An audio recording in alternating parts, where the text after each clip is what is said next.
రైట్గా bulletin లో breaking news చూస్తున్నాం. రాబోయే ఎన్నికల్లో అనకాపల్లి పార్లమెంటు స్థానానికి చింతకాయల విజయ్ పోటీ చేసే అవకాశం ఉందన్నారు అయ్యన్న పాత్రుడు. రాబోయే 3 నెలల్లో టీడీపీ జనసేన ప్రభుత్వం అధికారంలోకి రావడం ఖాయమన్నారు. గూగుల్లో కూడా 420 సీఎం అని వెతికితే ఏపీ సీఎం జగన్మోహన్ రెడ్డి పేరొస్తుంది. రుషికొండపై జగన్ తన భార్యతో ఉండేందుకు 430 కోట్ల ప్రజాధనం వృధా చేశారన్నారు. పార్టీ కార్యకర్తలని ఇబ్బంది పెట్టిన ఏ ఒక్కడిని చంద్రబాబు నాయుడు విడిచిపెట్టినా తాను మాత్రం విడిచిపెట్టనన్నారు. ఫోన్ ఓపెన్ చేసేది ఫోన్ చదవనా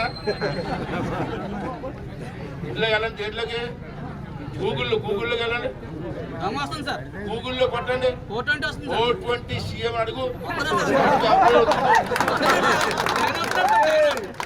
చూడవా 420 సీఎం అడిగితే గూగుల్ అడిగితే జగన్మోహన్ రెడ్డి పేరు వస్తుంది. అంటే 420 నా కొడుకు మా ఆంధ్రరాష్ట్ర సీఎం మా సిగ్గుపడి అసలు లేదా సిగ్గుపడి వస్తుంది కదా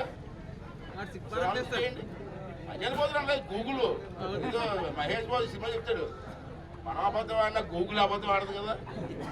ఈ సినిమాలో ఉంది డైలాగ్.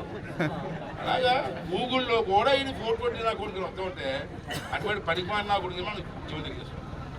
పరిపాలన ఎలాగుంటుంది మరి? పైగా ఉంటుంది పరిపాలన. అంటే అది కూడా బాగా ఆలోచించేసి రేపు సరైన నిర్ణయం తీసుకోవాల్సిన అవసరం ఉంది. అలా ఉంటాం మనం. రాజకీయ ఎంతమంది ఉంటారండి? గౌరవం పనిచేసిన సీఎం అంత ఇప్పుడు ఉన్నారా? మనం మాత్రం ఉంటామా?